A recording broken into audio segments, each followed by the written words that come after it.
ending in Gaza and Israel, I wanted to ask, do you believe Bibi bears any responsibility for the security failures that we saw on October 7th?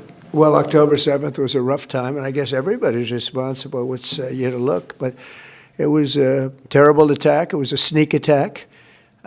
It was as violent as unfortunately, I've seen some of the results at levels that probably even you, good reporter, but probably you haven't seen. It was a horrible thing that took place. People was surprised. It was a surprise attack. Nobody saw that coming. He didn't see it coming. Nobody else would have seen it coming if they were in his position, I don't believe. But I can tell you he's been a very good wartime prime minister. He's been very strong. We've worked with him very well. We had tremendous success with Iran and everything else we've done. And he really has been. He's been, extraordinary as far as a wartime prime minister. Not easy. And, you have a president that refuses to give him a pardon. I think that man should be ashamed of himself. A pardon over this trial that's going on. The president of Israel, the primary power he's got is the power to give pardons. And he's not, he said he's given it 5 different times, but he doesn't want to do it because I guess he loses his power. I think the people of Israel should really shame him. He's disgraceful for not giving it. He should give it. But Bibi's been a great wartime prime minister, and I've been the best friend to Israel I think that they've ever had. A lot of people say beyond presidents that they've ever had, and we will continue to be. Yes, ma'am.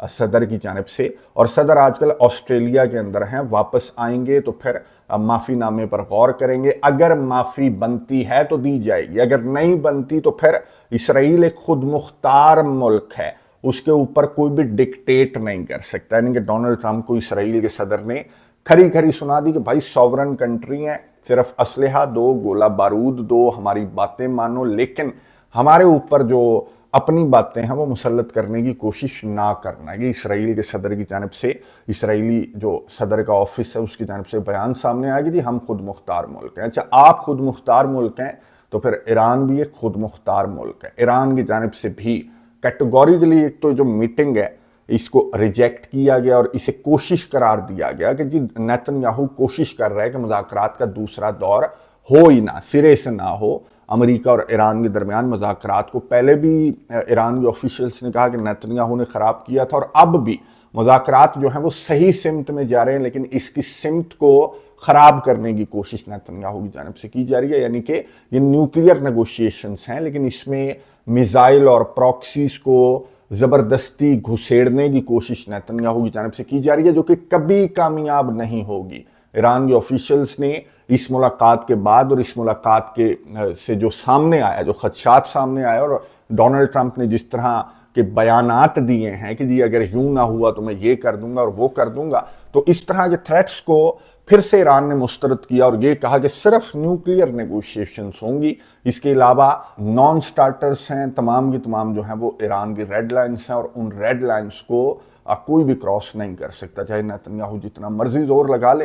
یہ ایران کی جانب سے رد عمل سامنے آیا تو اس پر Donald Trump کی جانب سے میں آپ کو بتا دوں کہ بہت امپورٹنٹ خبر ہے، یہ ہے U S S Gerald R Ford. یہ جو ایئر کرافٹ کیریئر ہے، اس کا نام آپ نے پہلے بھی سنا ہوگا، U S S Gerald R Ford. یہ وہ ایئر کرافٹ کیریئر تھا جو کافی ہفتوں بلکہ کافی مہینوں یہ وینیزویلا کے اطراف کھڑا رہا، اور اسی طرح کی باتیں کی جاتی رہیں کہ آج حملہ ہوگا، کل ہوگا، آج ہوگا، کل ہوگا۔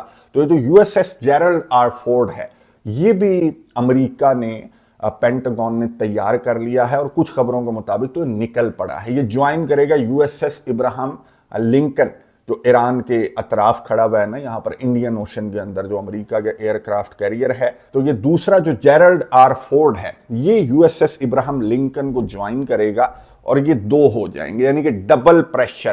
ڈونلڈ ٹرمپ جو ہے وہ اب ایران پر ڈبل پریشر بلڈ کرنے کی کوشش کر رہا ہے کہ ایران کے اوپر جو ہے نا وہ ایک ایئر کرافٹ کیریئر سے کوئی اثر نہیں ہو رہا، تو ہو سکتا ہے کہ دو ایئر کرافٹ کیریئر سے ایران کو مزید پریشرائز کیا جا سکے گا، یا پھر یہ ایران کے جو آئل ٹینکرز ہیں ان کے خلاف آپریشن وغیرہ کا کوئی امریکہ کا منصوبہ ہے تاکہ ایران امریکہ کے جو مطالبات ہیں ان کو مان لے۔ لیکن ابھی تک جس طرح کا رد عمل ایران کی جانب سے سامنے آ رہا ہے، ایران کے سپریم لیڈر، ایران کی جو سپوکس پرسن ہیں، انہوں نے جس طرح کا انٹرویو دیا تو ایران لچک تو نہیں دکھائے گا۔ یہ جو میزائل والا معاملہ ہے، میزائل کی رینج کم کرنے والا معاملہ ہے، یا پھر پراکسیز کے ساتھ جو تعلقات والا معاملہ ہے، اس کو تو ایران خیر ڈینائی کرتا ہے۔ تو ایران لچک نہیں دکھا رہا، بلکہ ایران جو ہے وہ کچھ ہٹ لسٹ دکھا رہا ہے۔ یہ میں آپ کو دکھا رہا ہوں کہ ایران کی جانب سے یہ ہٹ لسٹ جاری کی گئی ہے۔ اس میں آپ کو نظر آ رہا ہوگا کہ نیتن یاہو بھی ہے، اس میں اسرائیل کا وزیر دفاع بھی ہے، آئی ڈی ایف کے آفیشلز ہیں، اور ایون کہ موساد کا چیف بھی ہے کہ اگر امریکہ نے کوئی غلطی وغیرہ کی تو پھر یہ ہماری ہٹ لسٹ ہے۔ اور اس کے علاوہ جو ملٹری بیسز ہیں، امریکہ کی ملٹری بیسز خطے کے اندر، ان کو بھی ایران کی جانب سے کہا گیا کہ ہم ٹارگٹ کریں گے۔ اچھا، موٹی موٹی خبریں میں نے آپ کے ساتھ شیئر کر دیں۔ کرام صاحب ہوتے ہیں تو سوال جواب میں کافی زیادہ جو خبریں ہیں وہ شیئر کرنا بہت زیادہ آسان ہو جاتا ہے۔ حالانکہ میں دیکھ رہا ہوں کہ کچھ ویورز کو وہ جو فارمیٹ ہے وہ کچھ خاص پسند نہیں آ رہا، لیکن اس فارمیٹ کے کافی سارے فائدے بھی ہیں کہ اکرام صاحب سے سوال جواب اور گپ شپ میں کافی ساری خبریں بھی شیئر ہو جاتی ہیں، پھر تھوڑا سا انالیسس بھی ہو جاتا ہے، پھر ویڈیو تھوڑی سی طویل بھی ہو جاتی ہے، اس پر بھی میں فیڈ بیک دیکھ رہا ہوں۔ بہرحال یہ میں نے آپ کو امپورٹنٹ خبریں بتا دی کہ ایک تو جو دوسری بیٹھک ہے، جو دوسرا دور ہے ایران اور امریکہ کے مذاکرات کا، وہ ابھی تک اناؤنس نہیں کیا گیا۔ اسٹیو وٹکوف اور جیریڈ کشنر کی مصروفیات وجہ بتائی جا رہی ہیں۔ روس اور یوکرین جنگ کو لے کر بھی یہی ہے، امریکہ کے جو نمائندے ہیں اور مڈل ایسٹ کے اندر یہ بیٹھتے ہیں، اور روس اور یوکرین جنگ کو لے کر کہا جا رہا ہے کہ اتوار اور پیر کو یہ مڈل ایسٹ کے اندر موجود ہوں گے. تو اسی کے آگے پیچھے یوں کہہ لیں کہ اتوار اور پیر کے آگے پیچھے ایران اور امریکہ کے مذاکرات کا دوسرا دور ایکسپیکٹ کرنا چاہیے, اور امریکہ کا جو دوسرا ایئر کرافٹ کیریئر ہے وہ بھی ایکسپیکٹ کرنا چاہیے کہ ایران کے اطراف آ کر کھڑا ہو جائے گا, تاکہ دو مزید نکات کو ان مذاکرات کا اس فریم ورک کا حصہ بنایا جا سکے. ایک تو ایران کے میزائل اور ایران کے جو گروپس ہیں ان کو امریکہ جو ہے وہ ان مذاکرات کا حصہ بنائے گا, ان دو نکات کو, جب دوسرا ایئر کرافٹ کیریئر جو ہے وہ ایران کے اطراف پہنچ جائے گا. لیکن ایران پر کیا اثر ہوگا, ایران کیا پریشر لے گا یا پھر لچک دکھائے گا ان دو نکات پر جن کو امریکہ شامل کرنا چاہ رہا ہے فریم ورک کے اندر دوسرا ایئر کرافٹ دیکھتے ہوئے, یا پھر یہ دوسری جنگ کی جانب, یہ معاملہ جو ہے وہ ایران اور امریکہ اور اسرائیل کے درمیان دوسری جنگ کی جانب جائے گا. میں نظر رکھوں گا, آپ کو اپڈیٹس دوں گا. کامنٹس باکس میں اپنی رائے کا اظہار ضرور کیجیے گا. اگلی ویڈیو تک کے لیے اجازت دیجیے. اللہ حافظ.